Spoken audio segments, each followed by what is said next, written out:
এই শোন, তুই তোর প্যান্টের ভেতর যে ডার্ক চকলেটটা লুকিয়ে রেখেছিস আমি ওটা খাবো। আরে এসব তুমি কি বলছো আপু? আমি তো কোনো চকলেট নিয়ে আসিনি। তাহলে আমার কাছে চকলেট আসলো কোথা থেকে? দেখ, একদম বেশি কথা বলবি না। আমি তোকে যেটা বলেছি সেটা কর। আমি খুব ভালো করে জানি তোর কাছে একটা ডার্ক চকলেট আছে, আর সেটা তুই তোর প্যান্টের ভেতর লুকিয়ে রেখেছিস। ওটা আমাকে খেতে দে, তা না হলে কিন্তু আমি সবাইকে বলে দেব। আমি বুঝতে পারছি না আপু, তুমি আমার নামে মিথ্যা দোষারোপ কেন করতে চাইছো? আমি তো বললাম আমার কাছে কোনো চকলেট নেই। তাছাড়া আজ আমি এখানে কোনো চকলেট নিয়ে আসিনি। আমার কাছে যদি চকলেট থাকে তাহলে আমি নিজের থেকেই তোমাকে দিয়ে দিতাম। তোমাকে আমার কাছে চাইতে হতো না। দেখ, আমি খুব ভালো করেই জানি তোর কাছে ডার্ক চকলেট আছে। তুই আমাকে ইচ্ছে করে দিচ্ছিস না। আমি তোর ওই চকলেটটা খেতে চাই। তুই এখানে চুপচাপ দাঁড়া, আমি তোর প্যান্ট চেক করে তারপর নিজেই খেয়ে নেব। আরে আজব তো, তুমি আমার প্যান্টের চেক কেন খুলতে যাবে? তাছাড়া আমি তো তোমাকে বলছি আমার প্যান্টের ভিতর কোনো চকলেট নেই। তারপরে তুমি কেন এরকম করছো আমার সঙ্গে? কেন তুমি আমার কথা বুঝতে চাইছো না?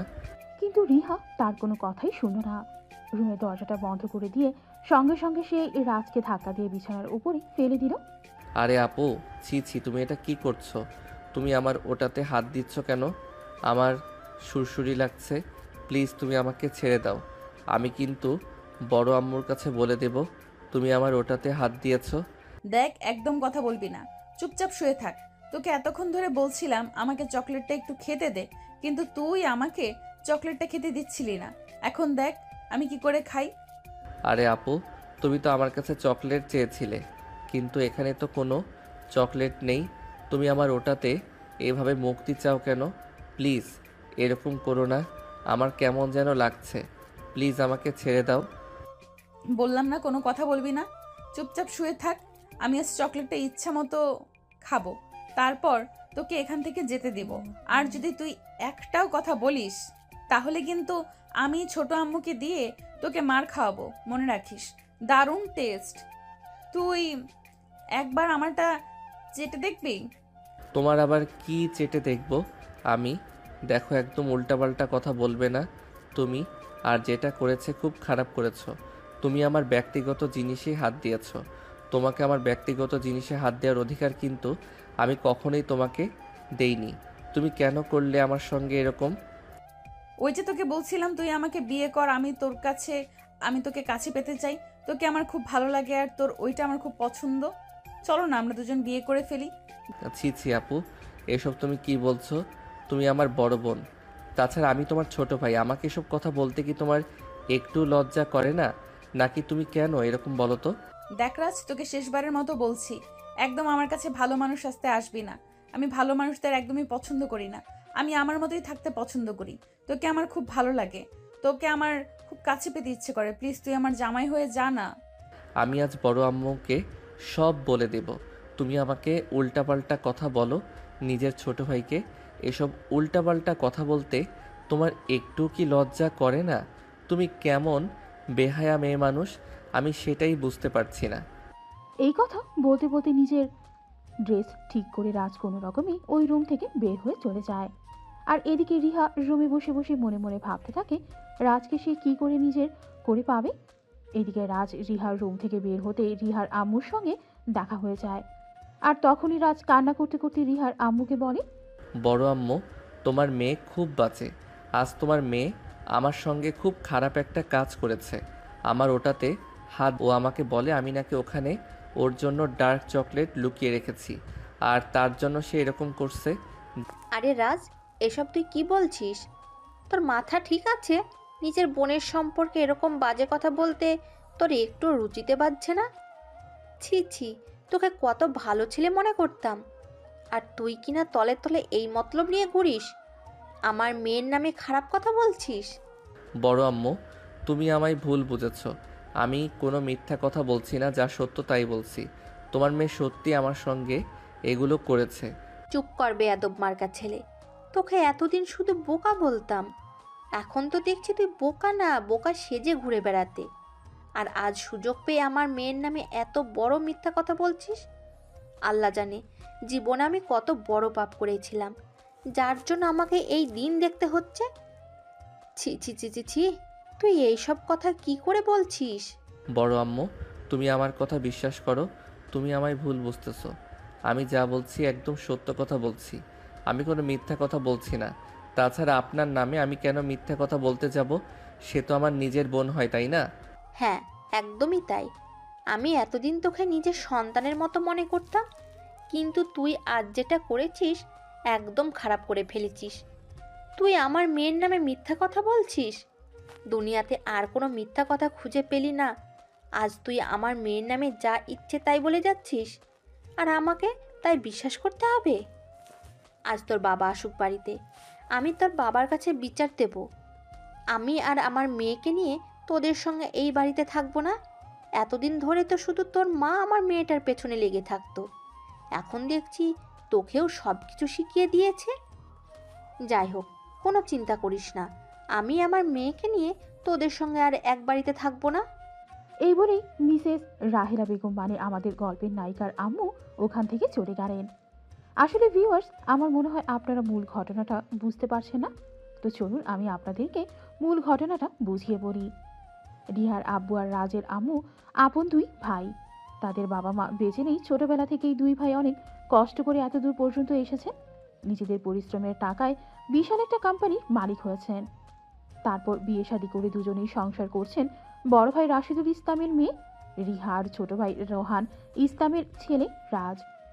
সুখের সংবাদ তাদের, কিন্তু দুই জায়ের মধ্যে সেরকম কোনো বনিবনা নেই। তারা বাইরে একরকম মিল, আর তারা দুই যা কোনোভাবেই সহ্য করতে পারে না তারা নিজেদের মতো আলাদা আলাদা থাকবে। কিন্তু তাদের দুই ভাইয়ের জন্য সেটা আর হয়ে ওঠে না, কারণ তাদের বাবা মা মারা যাওয়ার আগে তাদের বলে গিয়েছিল তারা দুই ভাই যেন কখনোই আলাদা না হয়। তবে আজ কি হবে সেটা তো বলা যাচ্ছে না। তো ভিউয়ার্স, চলুন আজকের ঘটনা জানার জন্য আমাদের মূল গল্পে ফিরে যাওয়া উচিত। এদিকে সেদিন রাত 8টা বাজবে না বাজতেই রিহার আব্বু বাড়িতে আসবে। রিহার আম্মু রিহার আব্বুকে বলতে লাগলো, দেখো, এখন আর আমি তোমার কোনো কথাই শুনবো না। তুমি আমাকে যা কিছুই বলো না কেন, তাতে কোনো কাজ হবে না। আমি আর এই বাড়িতে থাকবো না। এতদিন তোমার ভাই আর তোমার ভাইয়ের বউ আমার সঙ্গে শত্রুতা করেছে, আর এখন তোমার ভাইয়ের ছেলেও সতর্কতা করা শুরু করে দিয়েছে। আমার মেয়ের নামে যা না তাই বলে যাচ্ছে। আমি এসব আর সহ্য করতে পারছি না। আমি এখানে আর থাকবো না। তুমি যদি আমার সঙ্গে সংসার করতে চাও, তাহলে তুমি আমাকে নিয়ে আলাদা সংসার করবে। এসব তুমি কি বলছো? তোমার কি মাথা খারাপ হয়ে গেছে? তোমাকে তো একদিন আমি স্পষ্ট করে বলে দিয়েছি, আমি তোমাকে নিয়ে কখনোই আলাদা সংসার করতে পারবো না।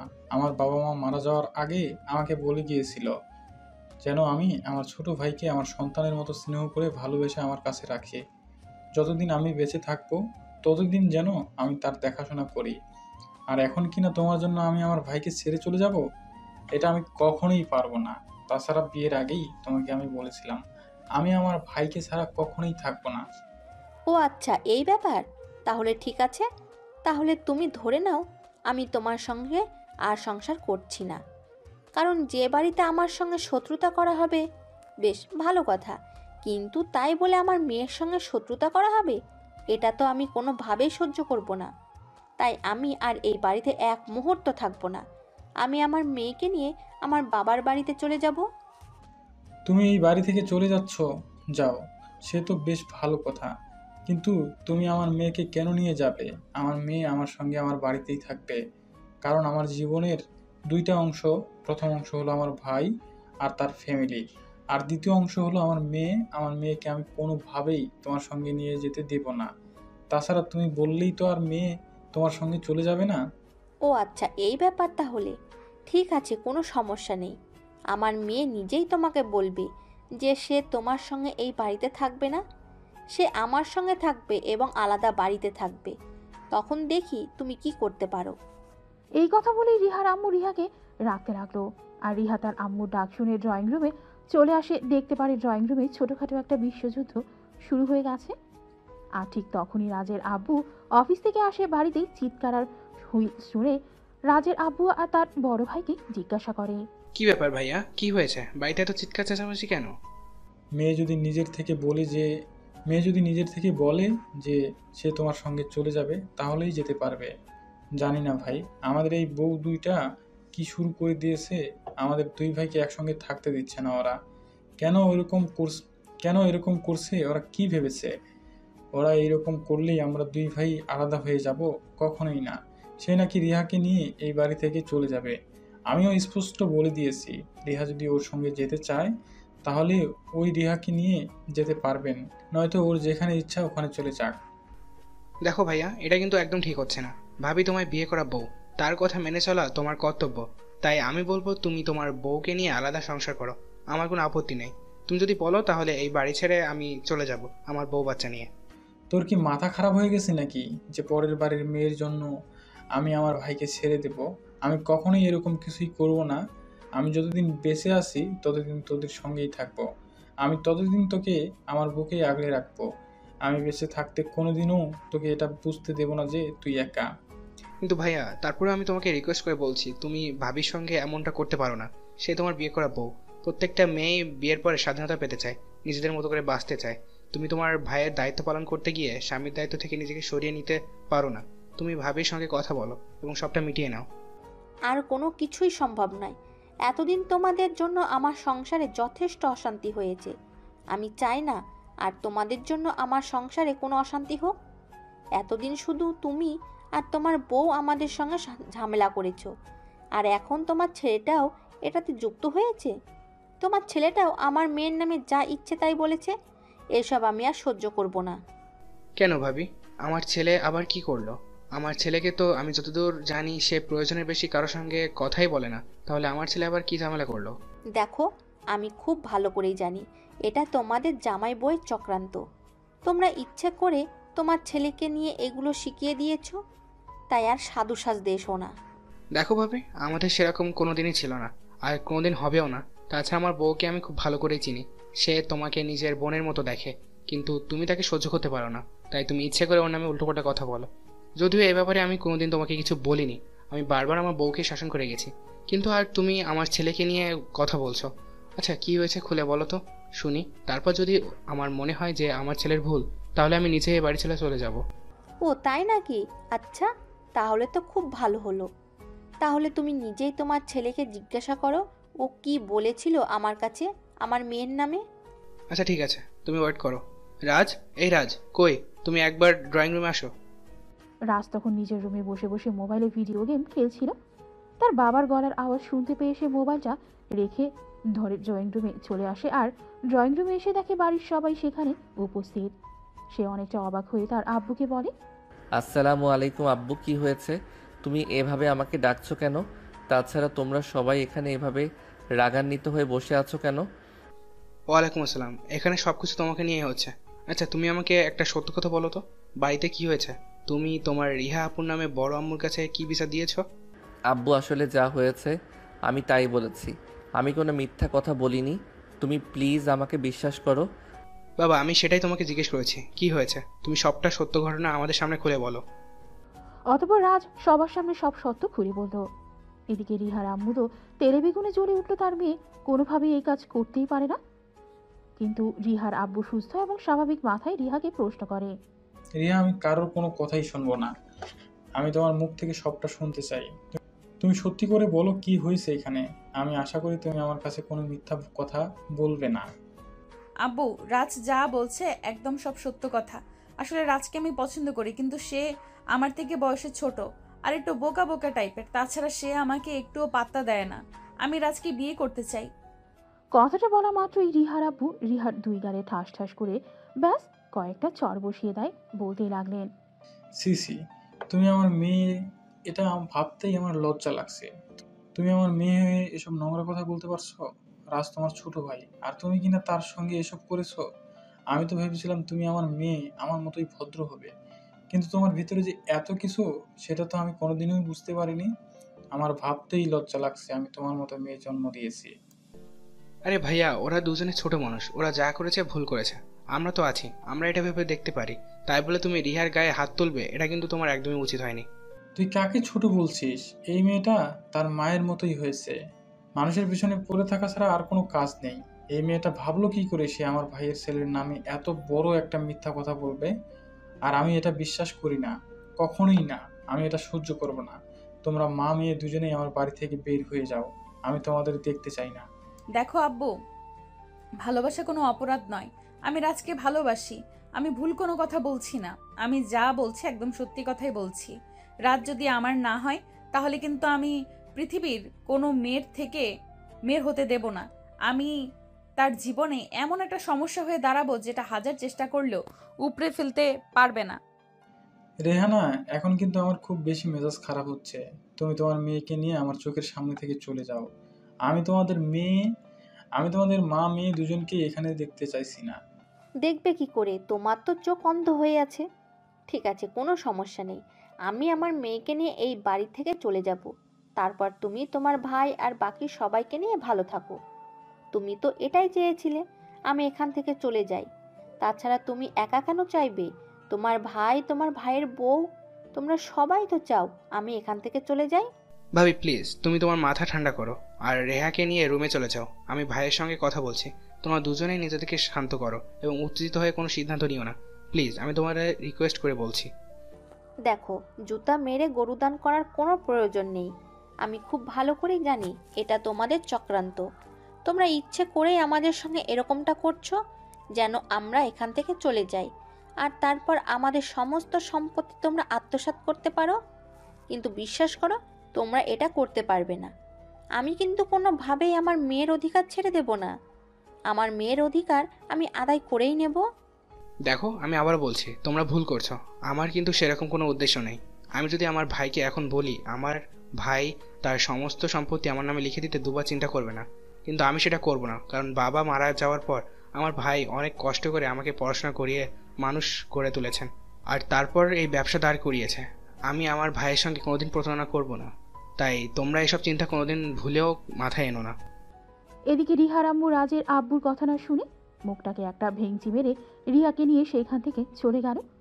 এরপর দুই ভাই ড্রয়িং রুমে বসে বেশ কিছুক্ষণ কথা বলল আর তারপর নিজেদের রুমে চলে গেল। আর এদিকে রাত 10টার দিকে সবাই ফ্রেশ হয়ে খাবার টেবিলে আসে খাবার খাওয়ার জন্য, কিন্তু খাবার টেবিলে কোনো খাবার ছিল না। তখনই রিহার আব্বু রিহার আম্মুকে ডাকতে থাকে। এই রাহেলা, রাহেলা, কোথায় তুমি? খাবার টেবিলে কোনো খাবার নেই কেন? আমরা কি এখন খাবার খাবো না নাকি? এসব কথা তুমি আমাকে জিজ্ঞাসা করছো কেন? তোমরা খাবার খাবে কি খাবে না সেটা তো তোমাদের ব্যক্তিগত ব্যাপার। আর হ্যাঁ, আমি এই বাড়িতে আর গাধার মতো খাটুনি করতে পারবো না। তোমাদের যদি খাবার খাওয়ার ইচ্ছে হয় তাহলে তোমরা নিজেরা খাবার তৈরি করে খেয়ে নিতে পারো। আমাকে আর এসব ব্যাপারে কোনো কথা বলবে না। এসব তুমি কোন ধরনের কথা বলছো? আমি তো সেটাই বুঝতে পারছি না। আজকে রাজের আম্মু বাড়িতে নেই, তা না হলে তো দুই বেলার রান্না রাজের আম্মুই করে থাকে। তারপরেও তোমার এত ঝামেলা কেন বলো তো তুমি? রাজার আম্মু বাড়িতে নেই তাতে কি করব আমি? এই বাড়িতে গাধার মতো আর খাটুনি খাটতে পারবো না আমি। রান্না বান্না করতে পারবো না। তাকে কেন দুদিন পর পর বাপের বাড়ি চলে যেতে হবে? বাবা মা কি শুধু তারই আছে নাকি? আমার কি কোনো বাবা মা নেই নাকি? দেখো, তুমি কিন্তু ইদানিং খুব বেশি বাড়াবাড়ি করছো। ওর মা অসুস্থ, সে যায় তার মায়ের দেখাশোনা করার জন্য। কেউ নেই তাই সে কয়েকদিন পর পর তার মায়ের সঙ্গে দেখা করতে চায়। এটা নিয়ে তোমার এত সমস্যা কেন আমি সেটাই বুঝতে পারছি না। তুমি খাবার রান্না করোনি, সেটা আমাদেরকে আগে বললেই পারতে। আমরা রেস্টুরেন্ট থেকে খাবার অর্ডার করে খেয়ে নিতাম। আহা ভাইয়া প্লিজ, তুমিও না একদম এগুলো নিয়ে ঝামেলা করবে না। আমি এক্ষুনি খাবার অর্ডার করছি, আর ফুড পান্ডার অর্ডার করলে কিছুক্ষণের মধ্যেই খাবার চলে আসবে। তারপর না হয় আমরা খাবার খেয়ে নিব। সামান্য এইটুকু একটা বিষয় নিয়ে ঝামেলা করতে হয় নাকি? ভাবি প্লিজ, তুমি আর ভাইয়ের সঙ্গে ঝগড়া করো না। তোমাকে কোনো রান্নাবান্না করতে হবে না। আমি কালকে বাড়িতে কাজের মেয়ে নিয়ে আসবো। হ্যাঁ, সেটাই করা যাবে। একটা কথা মনে রেখো, কাজের মেয়ের বেতন কিন্তু ভুল করেও আমার জামাইয়ের হাত থেকে নেবে না। কাজের মেয়ের যত বেতন দিতে হয় সব তুমি দেবে, আর তা না হলে তোমার বউকে দিয়ে বাড়ির সব কাজ করাবে। এটা মাথায় রেখো। রাজের আব্বু তখন আর রিহার আম্মুর কথায় কোনো উত্তর দিল না। চুপচাপ মোবাইল হাতে নিয়ে অনলাইনে খাবার অর্ডার করে, আর কিছুক্ষণের মধ্যেই খাবার চলে আসার পর সবাই মিলে খাবার খেয়ে নিজেদের রুমে গিয়ে ঘুমিয়ে পড়ল। পরের দিন সকালবেলা ঘুম থেকে উঠেই রাজের আব্বু রাজকে ঘুম থেকে ডেকে তুলল। এই রাজ, তাড়াতাড়ি ঘুম থেকে ওঠো, আমি তোমাকে কলেজে নামিয়ে দিয়ে যাব। আব্বু, আমার শরীরটা আজ ভালো লাগছে না, আমি কলেজে যেতে পারবো না। কেন, তোমার আবার কি হলো? জ্বরটা এসেছে নাকি? তাহলে বলো, আমি ডক্টরকে ফোন দেব, তোমাকে ডক্টর চেক আপ করে নেবেন। হ্যাঁ আপু, আমার শরীরে হালকা জ্বর এসেছে, তবে ডাক্তারকে ফোন দেওয়ার কোনো দরকার নেই, এমনি এমনি ঠিক হয়ে যাবে।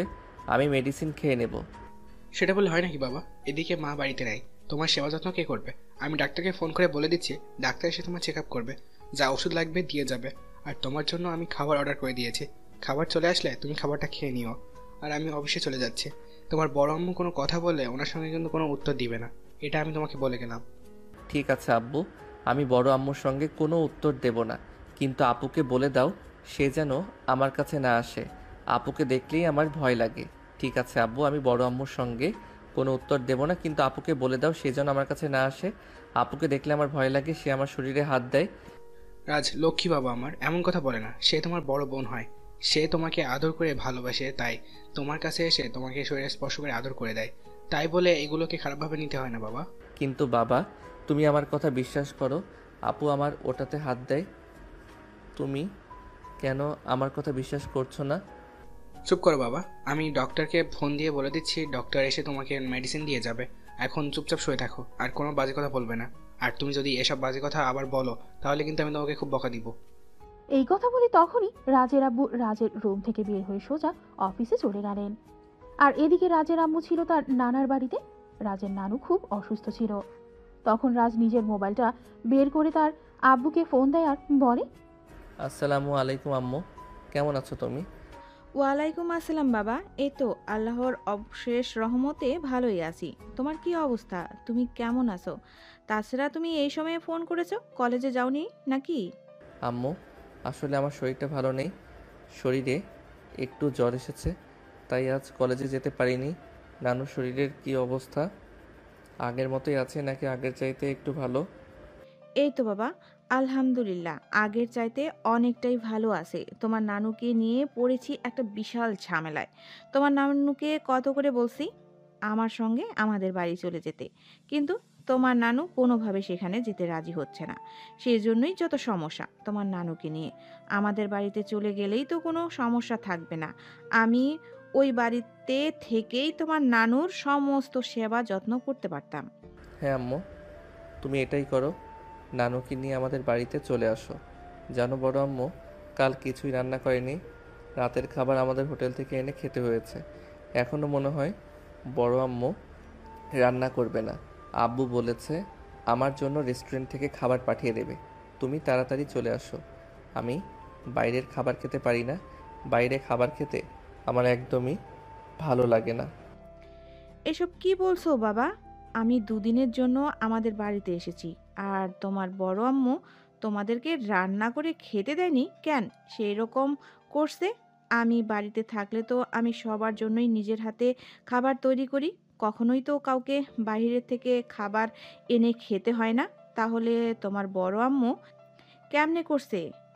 আজ আমি কিছু জানি না আম্মু, বড় আম্মু বলেছে রিহা আপুকে নিয়ে আমাদের বাড়ি থেকে তার নানার বাড়িতে চলে যাবে। তুমি দেরি না করে তাড়াতাড়ি বাড়িতে চলে আসো, আমার এখানে এমনিতেও ভালো লাগছে না, তাড়াতাড়ি চলে আসবে কিন্তু। আচ্ছা বাবা, ঠিক আছে, কোনো সমস্যা নেই। তুমি কোনো চিন্তা করো না, আমি যত তাড়াতাড়ি সম্ভব চলে আসব। তুমি খাবার খেয়ে নিও আর নিজের খেয়াল রেখো। আমি আসতে হয়তো বিকেল হতে পারে। এই কথা বলে রাজের আম্মু ফোন কেটে দিল। আর তারপর তিনি সমস্ত কাজকর্ম শেষ করলেন।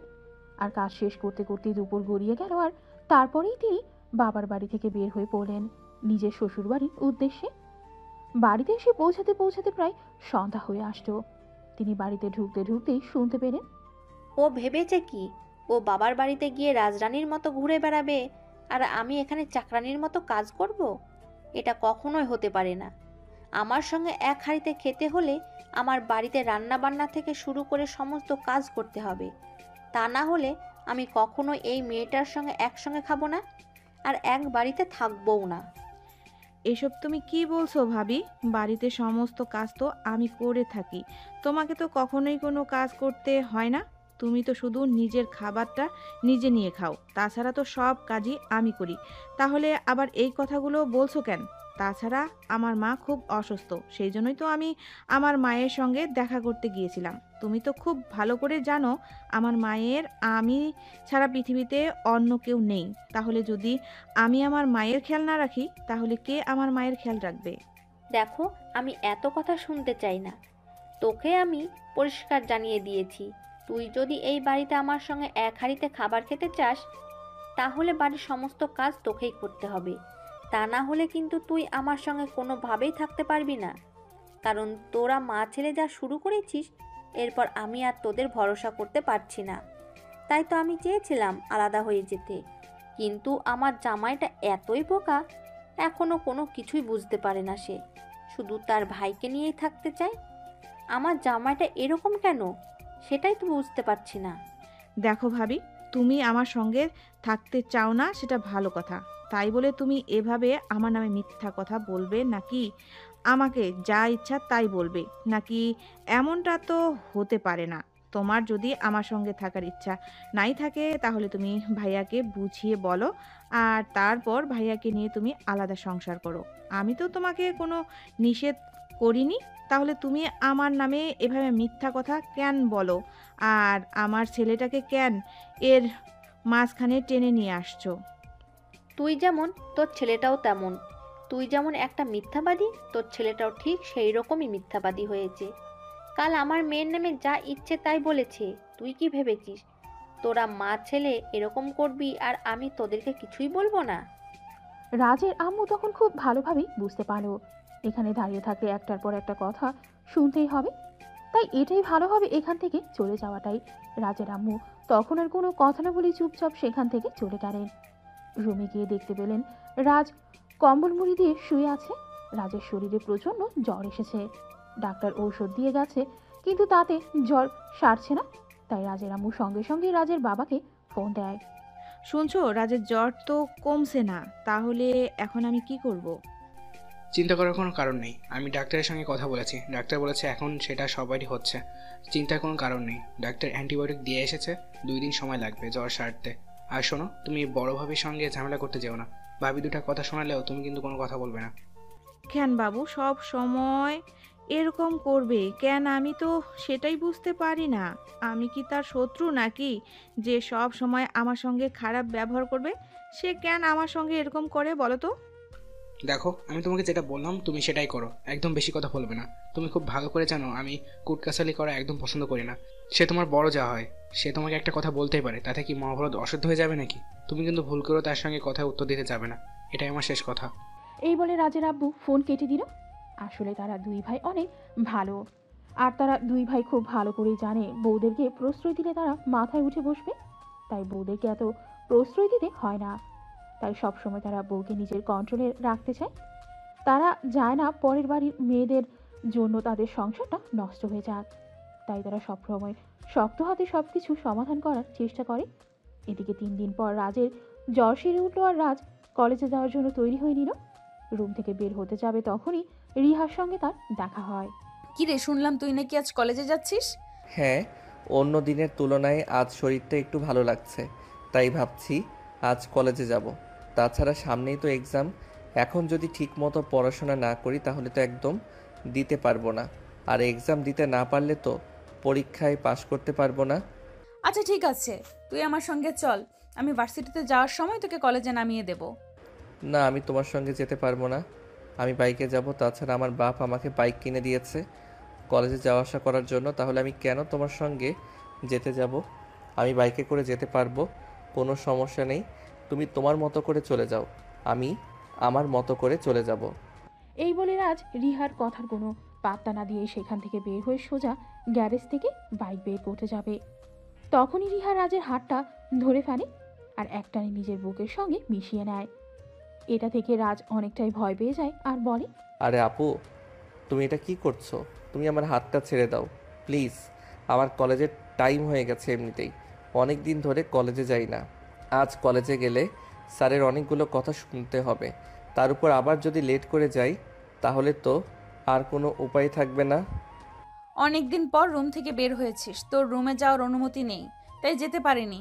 এতদিন পর তোকে চোখের সামনে দেখেছি, এখন কি তোকে এইভাবে ছেড়ে দিতে পারি নাকি? প্লিজ একটু আদর করতে দে। আপু প্লিজ, তুমি আমার সঙ্গে এরকমটা করো না। সেদিন যেটা করেছে সেটাই অনেক। তোমার জন্য আমাকে অনেক কথা শুনতে হয়েছে। শুধু যে আমাকে কথা শুনতে হয়েছে সেরকমটা কিন্তু নয়, আমার বাবাকেও কথা শুনতে হয়েছে। তাই আমি চাই না তুমি এরকম কিছু করো। শোন, তোকে দেখে আমি নিজেকে কন্ট্রোল করতে পারি না। তুই এমন একটা জিনিস যেটা থেকে নিজেকে কন্ট্রোলে রাখা খুবই কষ্টকর, তাই তুই এরকম কেন করিস? আমি তো তোকে একটু কাছে পেতেই চাই, এর বেশি কিছু তো নয়। তুই প্লিজ আমার হয়ে যা, আমি তোর হয়ে যাব। এরপর দেখিস দুজনে দুজনকে ভালোবাসা দিয়ে সমস্ত পৃথিবীর বাধা বিপত্তি জয় করে নেব। আপু, এসব কি বলছো? তুমি আমাকে ছেড়ে দাও, আমাকে কলেজে যেতে দাও। তা না হলে কিন্তু আমাকে আম্মুর বকাও শুনতে হবে, কারণ আম্মু একটু পরেই নানুর বাড়ি যাওয়ার জন্য বের হবে। আর যদি আমাকে এখানে দেখতে পাই তাহলে তো আমাকে হাজারটা প্রশ্ন করবে। তখন আমি কি উত্তর দেব তুমি নিজেই আমাকে বলে দাও। কিন্তু রিহা রাজের এই কথাটা বলা শেষ করতে দিল না, তখনই সে রাজকে আরও টান দিয়ে নিজের কাছে টেনে নেয় আর রাজের ঠোঁট দুটো নিজের দখলে নিয়ে নেয় আর তার ইচ্ছা মতো কিস করতে থাকে। এদিকে রাজ নিজেকে ছাড়ানোর জন্য প্রাণপণ চেষ্টা করতে থাকে। প্রায় 2 মিনিট পর সে রিহাকে নিজের শরীরের সমস্ত শক্তি দিয়ে ধাক্কা দিয়ে নিজে থেকে সরায়। আর এদিকে রাজের ধাক্কা সামলাতে না পেরে রিহা অনেকটা ছিটকে পড়ে গেল পিলারের সঙ্গে। তার মাথায় আঘাত লাগে আর তার মাথা ফেটে রক্ত বের হতে থাকে। এটা দেখে রাজ অনেকটা ভয় পেয়ে যায় আর চিৎকার করতে থাকে। আম্মু, ওই আম্মু, তোমরা কে কোথায় আছো? তাড়াতাড়ি এখানে আসো। রিহা আপুর মাথা ফেটে গেছে, মাথা থেকে প্রচণ্ড রক্ত বের হচ্ছে। তোমরা প্লিজ তাড়াতাড়ি এখানে আসো। রাজের চিৎকার শুনে বাড়ির সবাই সেখানে দৌড়ে আসলো আর রিহাকে এমন অবস্থায় পড়ে থাকতে থেকে রিহার আম্মু চিৎকার করে বলতে লাগলো, হায় আল্লাহ, এটা কি হলো আমার মেয়ের সঙ্গে? কিভাবে আমার মেয়ের মাথা ফেটে গেল? নিশ্চয়ই তুই কিছু করেছিস, বল তুই কি করেছিস আমার মেয়ের সঙ্গে? তুই ইচ্ছে করে আমার মেয়েকে ধাক্কা দিয়ে ফেলে দিয়েছিস যাতে আমার মেয়ের মাথা ফেটে যায়, তাই না? বড় আম্মু, প্লিজ তুমি আমাকে দোষ দিও না। রিহা আপু আমাকে জোর করে চেপে ধরে আমার ঠোঁটে কামড় দিচ্ছিল, তাই তো আমি তাকে ধাক্কা দিয়ে ফেলে দিলাম। প্লিজ তুমি বিশ্বাস করো, আমি ইচ্ছা করে এটা করিনি। আমি নিঃশ্বাস নিতে পারছিলাম না, তাই আপুকে সরাতে গিয়ে সে যে এভাবে পড়ে যাবে এটা আমি ভাবতে পারিনি। দুনিয়াতে মিথ্যা বলার আর জায়গা পাস না? তুই কেন এরকম করছিস বল? তুই কেন আমার আর আমার মেয়ের পেছনে এভাবে উঠে পড়ে লেগেছিস যাতে আমরা এই বাড়ি ছেড়ে চলে যাই আর সমস্ত সম্পত্তি তোর আর তোর বাবার হয়ে যায়? শোন, তোদের মা ছেলেকে আমার খুব ভালো করে চেনা হয়ে গেছে। আমি খুব ভালো করেই জানি তোরা মা ছেলে চাস না আমরা এই বাড়িতে থাকি, এখানে আমাদের জন্য ভালো কিছু হোক। তোরা মা ছেলে সব সময় এটা চাস যে আমরা এই বাড়ি ছেড়ে চলে যাই। এখানে তোরাই থাক। আজ রিহার আব্বু বাড়িতে আসুক, আমি রিহার আব্বুকে সব কিছু খুলে বলবো। আর তারপর হয় তোরা এই বাড়িতে থাকবি, নয়তো আমরা এই বাড়িতে থাকবো। হ্যাঁ, তুমি সেটাই করো। কারোর কোনো কথা শুনবে না, সেখানে তোমার সঙ্গে কথা বলাটা অনর্থক। আমার ছেলেটা তো বলছে এখানে কিছু একটা হয়েছিল। কিন্তু রিহার আম্মু রাজের আম্মুর কোনো কথাই শোনেনি। তিনি চিৎকার করে সারা বাড়ি মাতিয়ে তুললেন। এদিকে রিহার মাথা থেকে তখনও প্রচণ্ড পরিমাণ রক্ত বের হচ্ছে। তাই রাজের আম্মু তখনই গ্যারেজ থেকে গাড়ি বের করলেন এবং রিহাকে গাড়িতে ওঠালেন এবং যত দ্রুত সম্ভব হসপিটালে নিয়ে আসছেন। রিহার ট্রিটমেন্ট করানো হলো, তারপর রিয়াকে নিয়ে বাড়িতে ফিরে আসা হলো। এদিকে রাজের আর সেদিনও কলেজ যাওয়া হলো না। এরপর চলে গেল প্রায় 1 সপ্তাহ সময়। এখন রিহা অনেকটাই সুস্থ, তাই সে আজ ভার্সিটিতে যাবে। আর এদিকে রাজ তো প্রতিদিনই ভার্সিটিতে যাওয়া আসা করছে। সেদিন রাজ ভার্সিটিতে যাওয়ার জন্য রুম থেকে বের হলে তখনই রিহা নিজের রুম থেকে বের হয় আর সঙ্গে সঙ্গে রাজকে টান দিয়ে সে নিজের রুমে নিয়ে যায়। রাজকে রুমে নিয়ে সঙ্গে সঙ্গে এসে দরজাটা বন্ধ করে দিল। আর এটা দেখে রাজ বলতে লাগলো, দেখো আপু, তুমি অনেক দিন ধরে আমার পেছনে পড়ে আছো, আমার জন্য অনেক সমস্যা তৈরি করেছো। তাই আমি তোমাকে রিকোয়েস্ট করে বলছি, প্লিজ তুমি এরকম কিছু করো না। আর এগুলো আমার আর ভালো লাগছে না। প্লিজ তুমি এবার আমাকে এসব থেকে মুক্তি দাও। আমি তোমার এই অত্যাচারগুলো আর নিতে পারছি না। দয়া করে এসব অত্যাচার থেকে আমাকে মুক্তি দাও। তাহলে চল আমরা বিয়ে করে ফেলি, নয়তো তুই আব্বুকে বল তুই আমাকে ভালোবাসিস, তোর কাছে আমাকে বিয়ে দিয়ে দিতে। আপু, তুমি আমার আপন বোন হও, তোমার সঙ্গে আমার বিয়ে কখনোই হতে পারে না। তাছাড়া আমরা দুজন একই বাড়িতে বড় হয়েছি, আমাদের বাবার আপন ভাই, সেখানে আমাদের বিয়ে কি করে হতে পারে? দেখ, আমি এত কিছু জানতে চাই না, আমার তোকে লাগবে, তোকেই চাই। আর তুই যদি নিজের থেকে আমার কাছে ধরা না দিস তাহলে তোকে কিভাবে নিজের করে নিতে হবে সেটা আমি খুব ভালো করেই আমার জানা আছে। এখন তুই ভালো করে চিন্তা ভাবনা করে দেখ তোর জন্য কোনটা ভালো হবে। তুই নিজের থেকে আমার হয়ে যাবি, নাকি আমি জোর করে তোকে আমার করে নেব? আপু প্লিজ তুমি আমাকে যেতে দাও। বাড়ির যে কেউ এখানে এসে পড়বে, আর তোমাকে আমাকে একই রুমে দেখলে তারপর আবার একটা ঝামেলা হবে। প্লিজ তুমি আমাকে এসব ঝামেলার সম্মুখীন করো না, আমাকে যেতে দাও। এই বলে রাজ রুম থেকে বের হয়ে চলে যেতে চাইবে, কিন্তু রিহাকে সেটা করতে দিল না। তখনই ধাক্কা দিয়ে বিছানার উপর ফেলে দিল। আর সে রাজের বুকের উপর উঠে বসলো। তখন রাজ নিঃশ্বাস নিতে পারছিল না। আসলে রিহার শরীর স্বাস্থ্য মোটামুটি ভালো, আর রাজ ছিল চিকনা চাকনা একটা ছেলে। রিহার বাসে বইতে পারছিল না, তাই সে অনেক কষ্ট করে রিহাকে বলতে থাকে, আপু প্লিজ তুমি আমার বুকের উপর থেকে নেমে পড়ো, আমার নিঃশ্বাস নিতে খুব কষ্ট হচ্ছে, প্লিজ তুমি নামো। আরে তুই এখনই এসব কথা বলছিস? বিয়ের পর তো তোর আদর ভালোবাসা পেলে আমি অনেক মোটা হয়ে যাব, তখন তুই কি বলবি? আমার নিঃশ্বাস বন্ধ হয়ে যাচ্ছে, প্লিজ তুমি আমার বুকের উপর থেকে নামো। এই কথা বলে রাজ রিহাকে নিজের বুকের উপর থেকেই নামানোর জন্য অনেক চেষ্টা করতে থাকে, কিন্তু কোনোভাবেই পেরে ওঠে না। আর না, আজ আমি তোর কোনো কথাই শুনবো না। আজ আমি খুব ভালোভাবেই বুঝতে পেরেছি, আর যাই হোক তুই কোনোদিনও আমার হবি না, আমার কথা কোনোদিনও শুনবি না।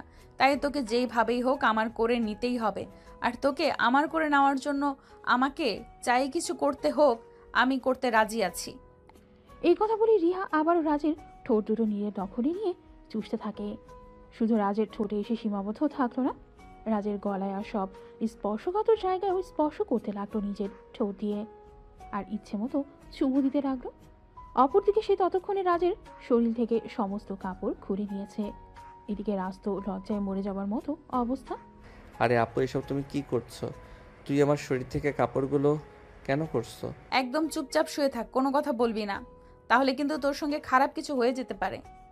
এই বলে রিহা আবারও রাজের ঠোঁট নিয়ে ইচ্ছে মতো চুষতে থাকে, আর ওদিকে হাত দিয়ে।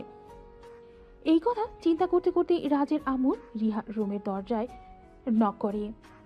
এই রিহা, রিহা, তোমার রুমের ভেতরে কে কথা বলছে? তুমি কি আজ ভার্সিটিতে যাওনি নাকি? নিজের মায়ের গলার আওয়াজ শুনে রাজের গলা শুকিয়ে একদম কাঠ হয়ে গেল। সে ভাবতেই পারছে না এখন তার সঙ্গে কি হতে চলেছে। সে ভয়ে ভয়ে জোরে জোরে নিঃশ্বাস নিচ্ছে আর রিহাকে বলছে, হায় আল্লাহ, এখন কি হবে আমি তো কিছুই বুঝতে পারছি না। আম্মু যদি এখন আমাকে এখানে এই অবস্থায় দেখে তাহলে তো আমাকে একদম খুন করে ফেলবে। আল্লাহ তুমি আমাকে রক্ষা করো, আল্লাহ তুমি আমাকে এই বিপদের হাত থেকে রক্ষা করো। আমি কিছু ভাবতে পারছি না আমার সঙ্গে কি হতে চলেছে।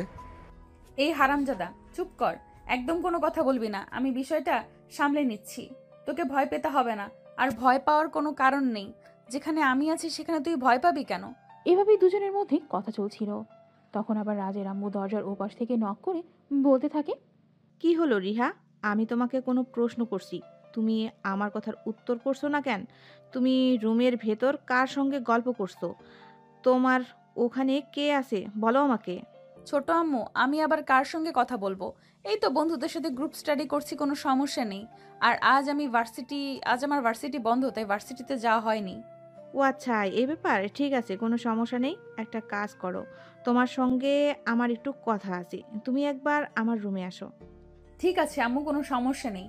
আমি আমার গ্রুপ স্টাডি শেষ করে তারপর তোমার সঙ্গে দেখা করতে আসবো। আচ্ছা আম্মু শোনো, তোমাকে একটা কথা বলার ছিল। আমার না তোমার হাতের পেঁয়াজের বড়া খেতে খুব ইচ্ছে করছে, প্লিজ আমাকে কটা বড়া বানিয়ে দাও। তখন রাজের আম্মু বানিয়ে দিবেন বলে সেখান থেকে চলে যান। আর এদিকে রিহা রাজের ওপর থেকে নেমে পড়ে আর রাজকে বলে, চল আমার সঙ্গে ওয়াশরুমে, দুজনে একসঙ্গে ফ্রেশ হয়ে নেব। আর তারপর তুই চুপি চুপি আমার রুম থেকে বের হয়ে কলেজে চলে যাবি, বাড়িতে কেউ যেন কিছু বুঝতে না পারে। আমার কাপড় চোপড় কোথায়? আগে তুমি আমার কাপড় চোপড় দাও, আমার খুব লজ্জা করছে। তুমি কি করলে এটা আমার সঙ্গে? এই দেখ, একদম বেশি কথা বলবি না, এত কথা বলা আমার একদমই পছন্দ নয়। তোকে আমার মনে লেগেছে, তাই তো আমি তোর সঙ্গে এরকমটা করেছি। তাছাড়া তোকে তো আমি আগেই বলেছিলাম আমার প্রস্তাবে রাজি হয়ে যা, তাহলে তোর আর আমার দুজনের জন্যই ভালো হবে। কিন্তু তুই তো আমার কোনো কথাই শুনলি না। এখন তাড়াতাড়ি আমার সঙ্গে আয়, তাড়াতাড়ি ফ্রেশ হয়ে নিবি। এই বলে রিহা ওয়াশরুমে ঢুকে গেল। কিন্তু রাজ বিছানাতেই বসে আছে, কারণ সে নিজের কাপড় খুঁজেই পাচ্ছিল না। এভাবে কারোর সামনে যেতেই সে লজ্জা পাচ্ছিল।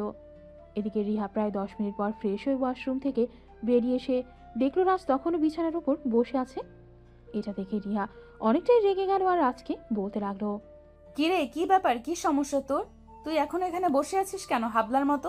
তোকে না আমি সেই কখন বললাম আমার সঙ্গে যেতে, ফ্রেশ হয়ে আসবে, কিন্তু তুই আমার কথা শুনলি না কেন? আপু, আমি আমার জামা কাপড় খুঁজে পাচ্ছি না।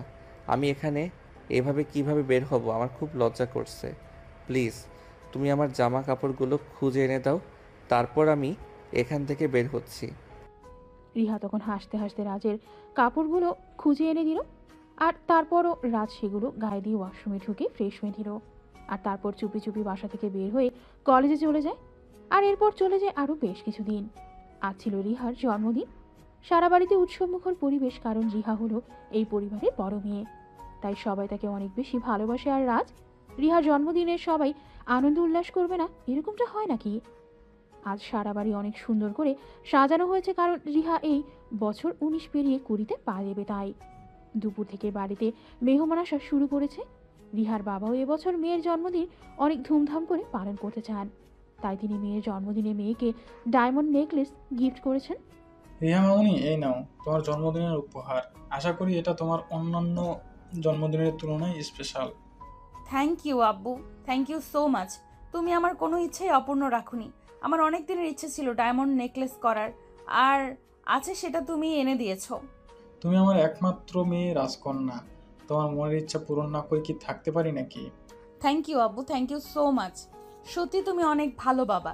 তবে আব্বু, তোমার কাছে আমি আরও একটা রিকোয়েস্ট করতে চাই। আমি আমার জীবনের জন্য আরও স্পেশাল একটা জিনিস তোমার কাছে চাইবো।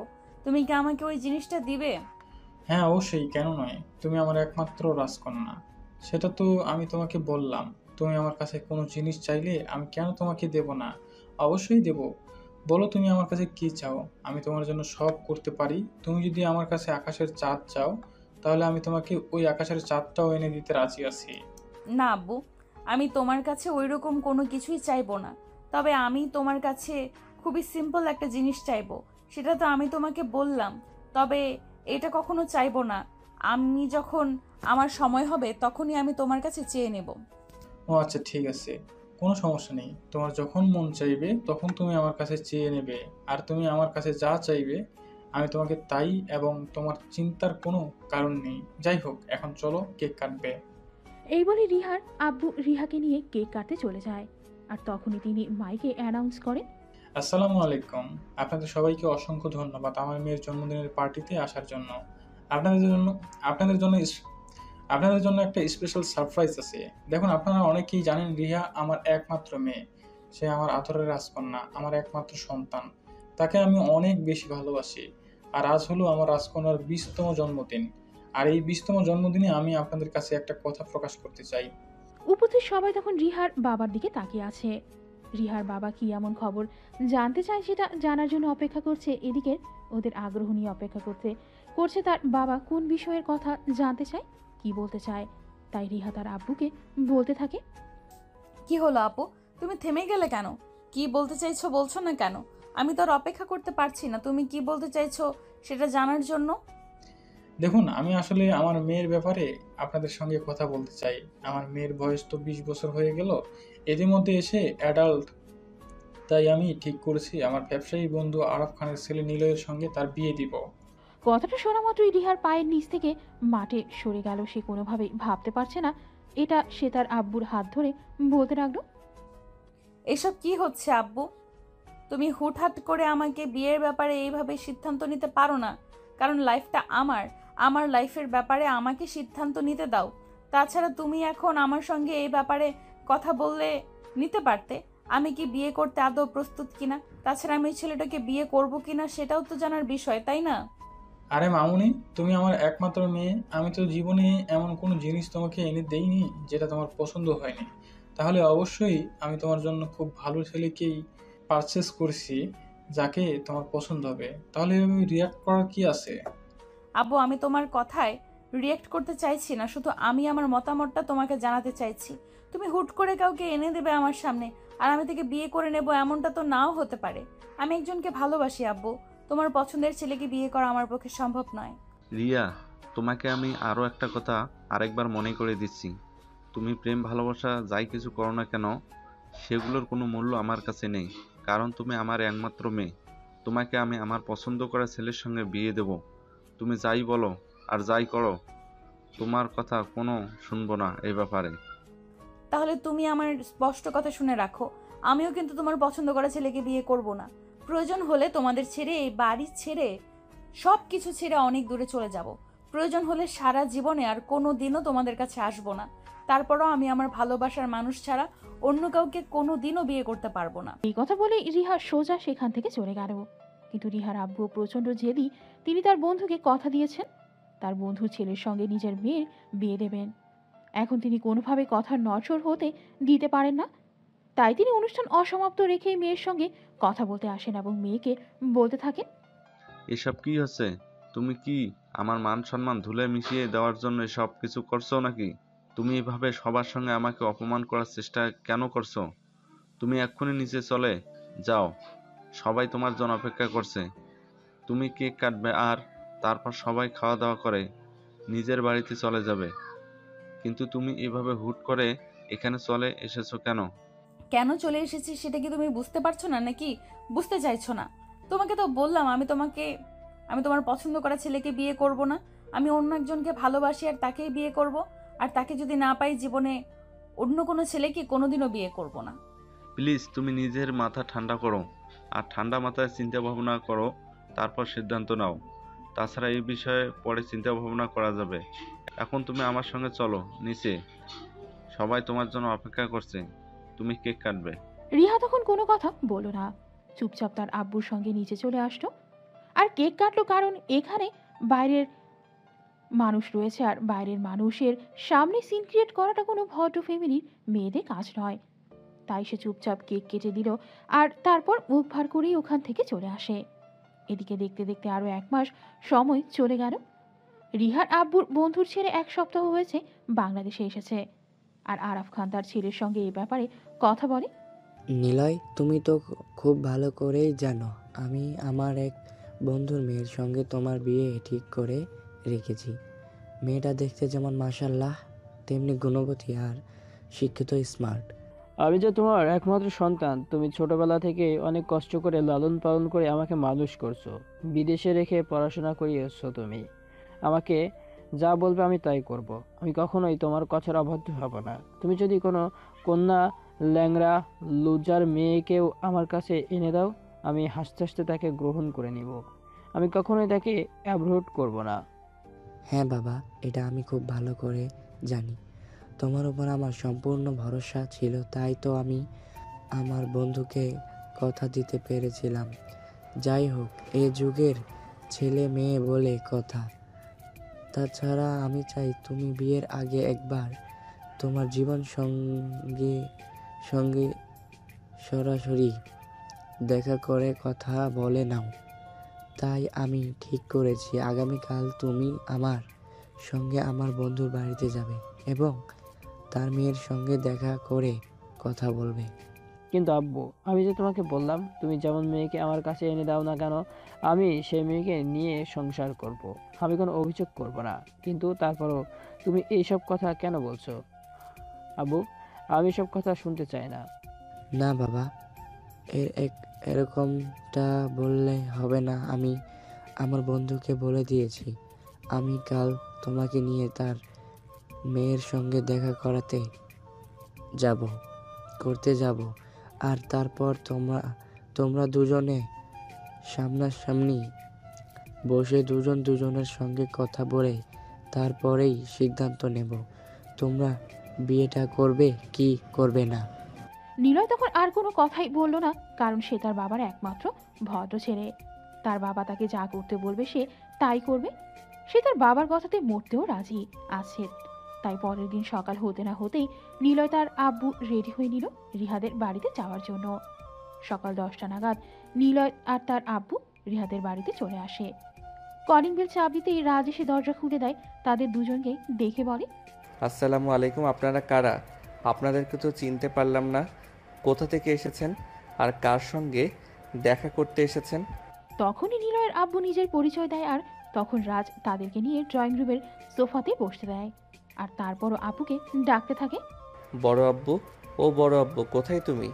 দেখো, রিহা আপুর বিয়ের সম্বন্ধ নিয়ে কথা বলতে এসেছে, তুমি তাড়াতাড়ি ড্রয়িং রুমে আসো, ওনারা তোমার জন্য অপেক্ষা করছে।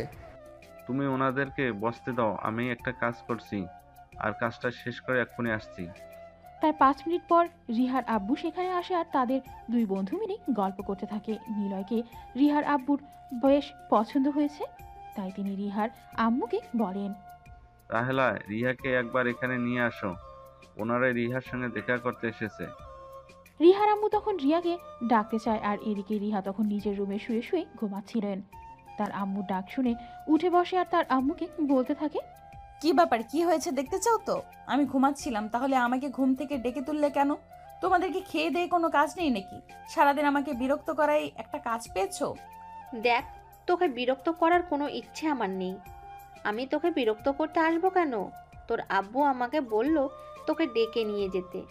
নিচে কে যেন তোর সঙ্গে দেখা করতে এসেছে, বলল তাড়াতাড়ি নিচে যেতে। আমার সঙ্গে দেখা করতে আসার মতো কেউ নেই, তুমি বলে দাও চলে যেতে। আমি এখন ঘুম থেকে উঠতে পারবো না। এসব কথা বলে কোনো লাভ হবে না। তোর আব্বু বলেছে ওনাদের সঙ্গে তোমাকে দেখা করতেই হবে, তাই কোনো কথা না বলে চুপচাপ আমার সঙ্গে চলে আসো। রিহা তখন তার আব্বুকে হাজারটা গালি দিতে দিতে বিছানা থেকে উঠে বসল, আর তারপর ফ্রেশ হয়ে নিচে চলে গেল।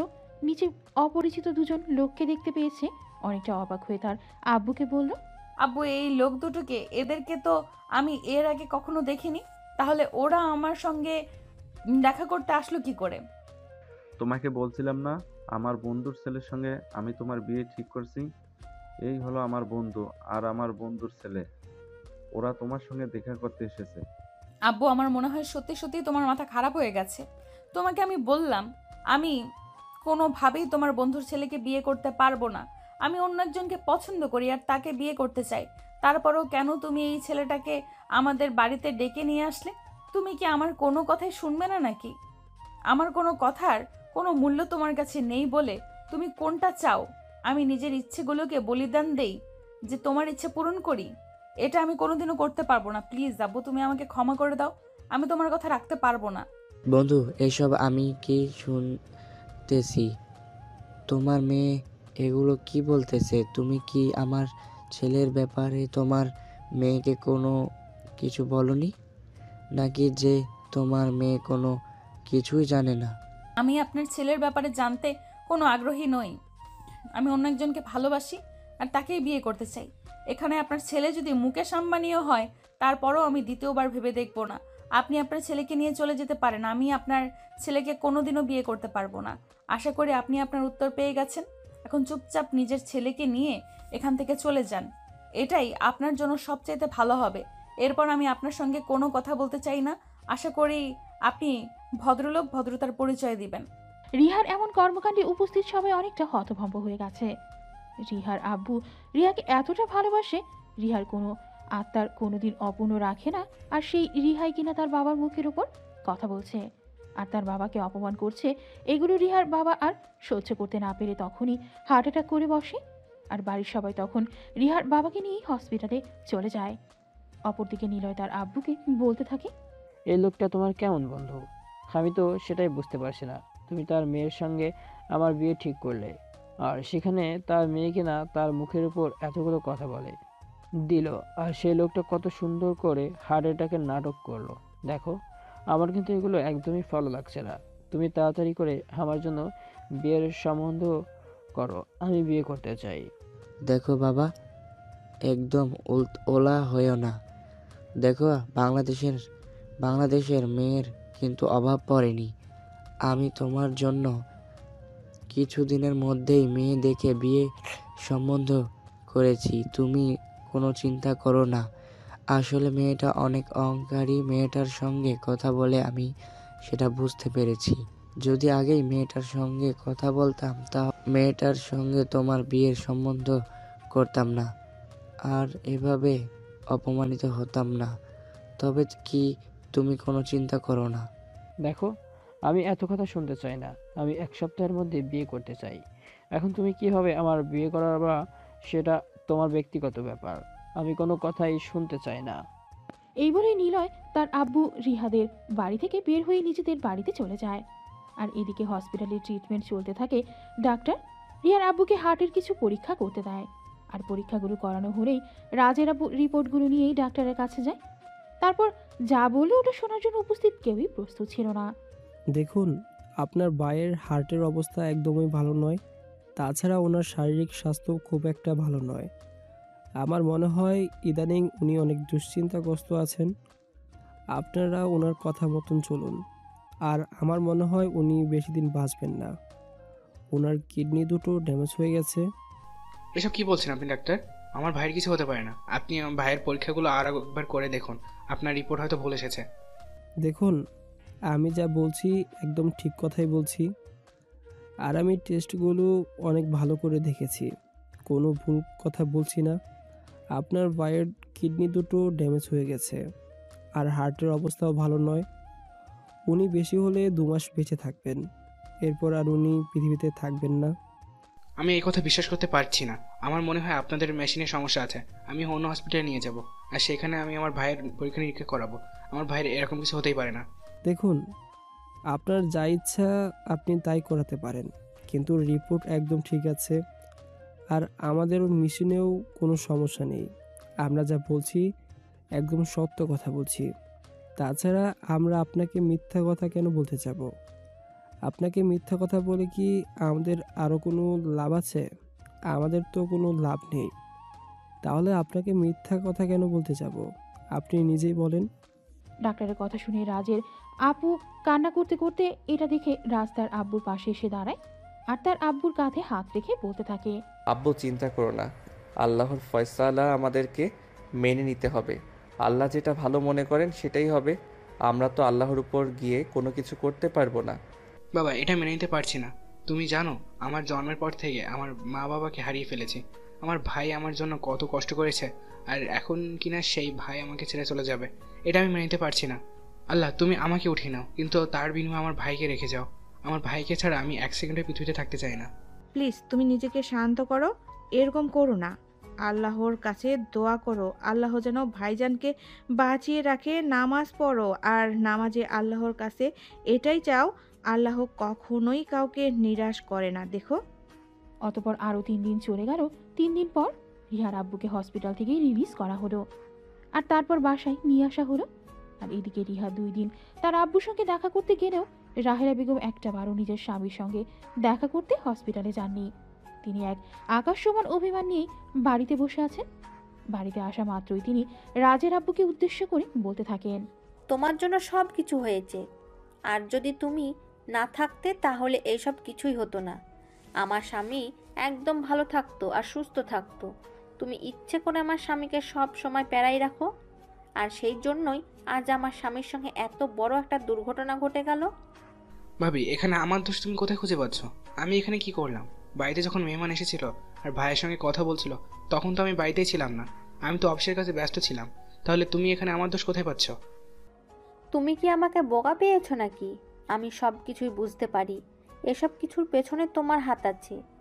যেখানে তোমরা সবাই জানতে আমার মেয়ের অন্য একটা ছেলেকে পছন্দ করে, সেখানে কেন আমার মেয়ের জন্য তোমরা সম্বন্ধ আনতে গেলে?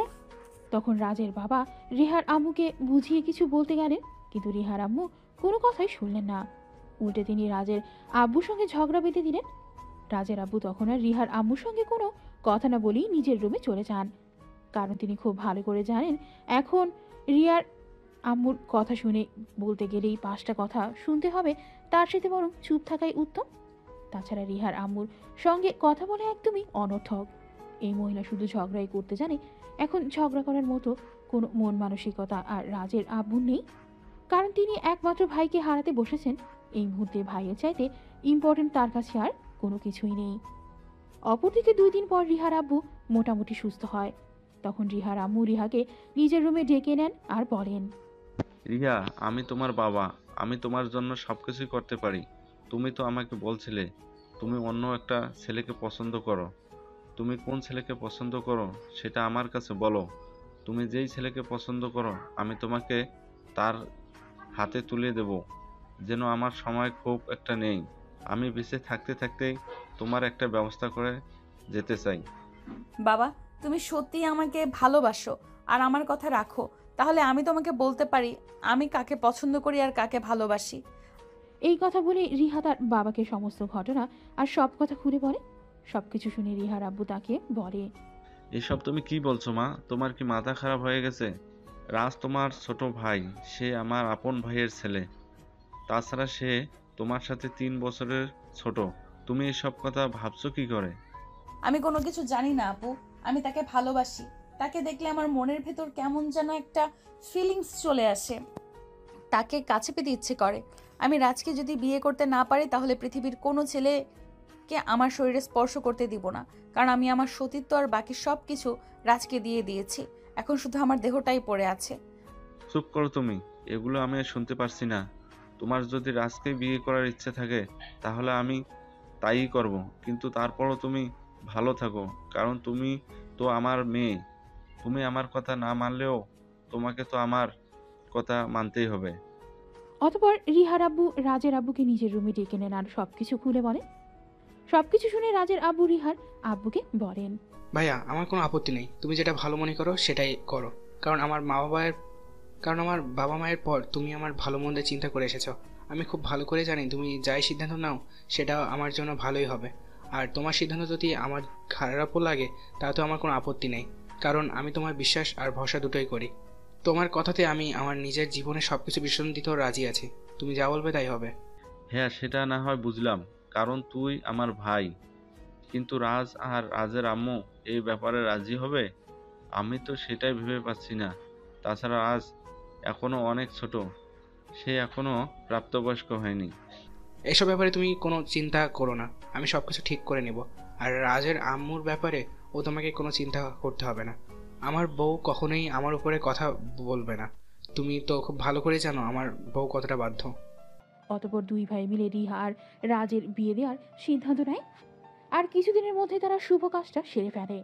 আজ ছিল রিয়া আর রাজের বিয়ে। দুজনের বিয়ে খুব সাধারণভাবেই হয়। যেহেতু তারা এই বিষয়টা পাবলিক করতে চায় না, তাই তারা ঘরোয়াভাবেই কাজী ডেকে এনে রাজ আর রিহার বিয়ের আয়োজন করে। তাদের খুব কাছের আত্মীয় স্বজনকে শুধু দাওয়াত দেওয়া হয়েছে, অন্য কাউকে দাওয়াত দেওয়া হয়নি। এটা থেকে রিহার মন একটু ব্যথিত হয়েছে। সে তার বাবাকে বলে, আব্বু, তুমি মনে হয় এই বিষয়টা ঠিকভাবে মেনে নিতে পারোনি, তাই না? না মামুনি, সেরকম কিছুই নয়। তুমি আমার একমাত্র মেয়ে। তোমার জীবনের কোনো ইচ্ছে আমি অপূর্ণ রাখিনি। আর তুমি আমার কাছে এই ছোট্ট একটা জিনিস চেয়েছো, এটা আমি তোমাকে দিতে পারবো না? তোমার জন্য আমি সবকিছুই করতে পারি। তুমি যদি আমার জীবনটা চাও তাহলেও আমি তোমার জন্য নিজের জীবনটা উৎসর্গ করতে রাজি আছি।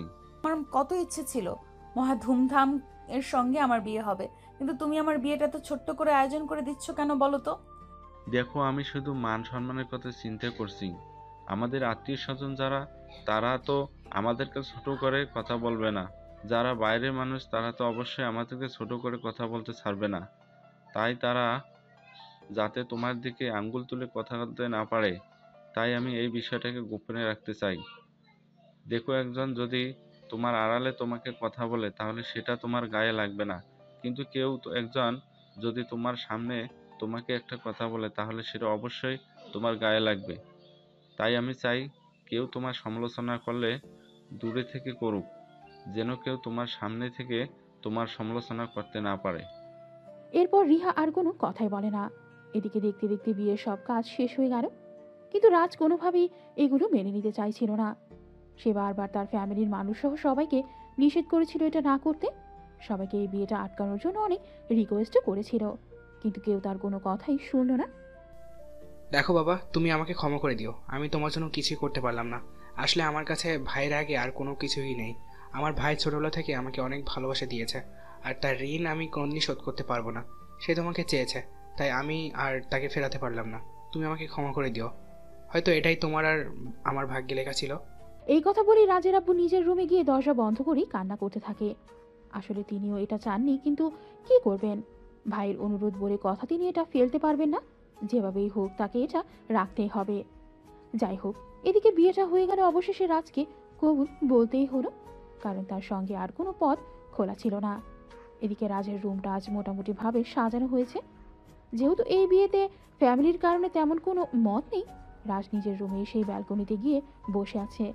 তার কোনো কিছুই ভালো লাগছে না, চুপচাপ বসে আছে। আর এদিকে তখনই রুমে আসে রিহা। রুমে এসে সঙ্গে সঙ্গে দরজাটা বন্ধ করে দেয়। এর এদিকে দরজা বন্ধ করার আওয়াজ রাজ পেয়ে রাজ পেছনে ফিরে তাকায়। রিহাকে দেখতে পেয়ে সে দৌড় দিয়ে রিহার পা জড়িয়ে ধরে বলতে থাকে, আপু প্লিজ, তুমি আমার সঙ্গে এরকমটা করো না। তুমি এক্ষুনি আমার রুম থেকে বের হয়ে চলে যাও। আমি তোমার সঙ্গে থাকতে চাই না, প্লিজ। তুমি কেন বিয়ে করেছো আমাকে? তোকে আমি আমার করে পাবো, এটা আমার অনেক দিনের স্বপ্ন। তুই আমার সাথে উল্টাপাল্টা কিছু করিস না। এমনিতে আমার মাথা মেজাজ কোনোটাই ঠিক না।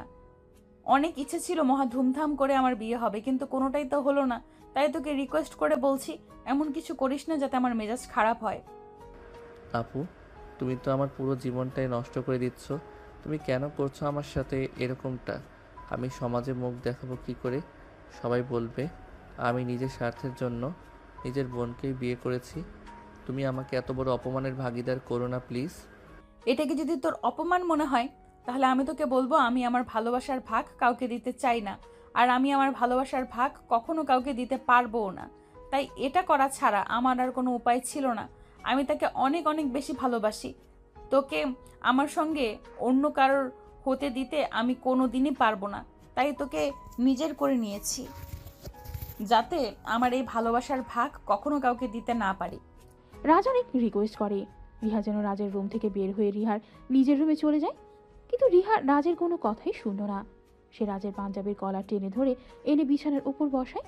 তারপর ড্রেসিং টেবিলের উপরে রাখা দুধের গ্লাসটা রাজের দিকে এগিয়ে ধরে আর বলে, এই দেখ, এত কথা বলিস না, চুপচাপ এই দুধের গ্লাসটা নিয়ে খেয়ে নে। আর তারপর চল, আজ তোকে নিজের করে পেয়ে গেছি। সেটা যেভাবেই হোক, আজ তোর সঙ্গে ইচ্ছা মতো রাতে T20 খেলবো। না, আমি এটা খাবো না। তুমি মনে হয় এটার সঙ্গে উল্টাপাল্টা কিছু মিশিয়ে এনেছো। এটা খেলে তারপর তুমি আবার ওই দিনের মতো আমার সঙ্গে উল্টাপাল্টা কাজ শুরু করে দেবে। তাই তুমি যাই বলো আর যাই কিছু করো, আমি এটা কোনোভাবেই খাবো না। রাজ এমন কথা শুনে রিহার মেজাজ অনেক গরম হয়ে যায়। তাই সে ঠাস করে রাজের গালে একটা চড় বসিয়ে দিয়ে বলতে থাকে, দেখ, একদম আমার মেজাজ গরম করিস না। তোকে তো বললাম এটা খেয়ে নে, এর মধ্যে খারাপ কিছু নেই। তাছাড়া আমি তোকে ভালোবাসি, আমি খারাপ কিছু তোকে কেন খাওয়াতে যাব? এদিকে ফর্সা গায়ের রং রাজের থাপ্পড় খেয়ে গালটা একদম টমেটোর মতো লাল হয়ে গেছে। আর এদিকে রাজ রিহাকে অনেকটাই ভয় পায়, তাই সে আর কোনো কথা না বলে চুপচাপ ঢক ঢক করে ক্লাসের সবটা দুধ খেয়ে নিল। আর তারপর বলল, আপু, আমার খুব ঘুম পেয়েছে, আমি ঘুমাবো প্লিজ। এবার আর তুমি আমাকে কোনো বিরক্ত করো না প্লিজ। আমাকে একটু শান্তি মতো ঘুমাতে দাও। বললাম তো তোকে আজ সারা রাত তোর সঙ্গে T20 ফাইনাল ম্যাচ খেলবো। তাহলে তুই এত কথা কেন বলছিস বলতো? কোনো কথা বলবি না, মুখ বন্ধ রাখ। কিন্তু এদিকে রাজ রিয়াকে ভয় পেয়ে একদম কান্না করা শুরু করে দিয়েছে। সে কোনোভাবেই নিজেকে ঠিক রাখতে পারছে না। তার খুব ভয় লাগছে রিহা যদি সত্যি সত্যি তার সঙ্গে খারাপ কিছু করে। তাছাড়া সে আরও একটা বিষয় ভেবে খুব কান্না করছে, কারণ রিহা সেদিন তার সঙ্গে যা করেছিল আজ যদি আবার সেই একই কাজ করে। অপরদিকে রাজের ভাবনার বিচ্ছেদ ঘটিয়ে রিহা আর আজকে তাকে ধাক্কা দিয়ে বিছানার উপর ফেলে দেয়। তারপর সেদিনের মতোই রাজের বুকের উপর উঠে পড়ে। আর এটা দেখেই রাজের বুক ধক ধক ধক ধক করতে থাকে, কারণ রাজ কিছুটা আন্দাজ করতে পারে তার সঙ্গে কি হতে চলেছে। তাই সে আবার রিয়াকে রিকোয়েস্ট করে বলতে থাকে, প্লিজ আপু, তুমি আমার উপর থেকে নেমে যাও।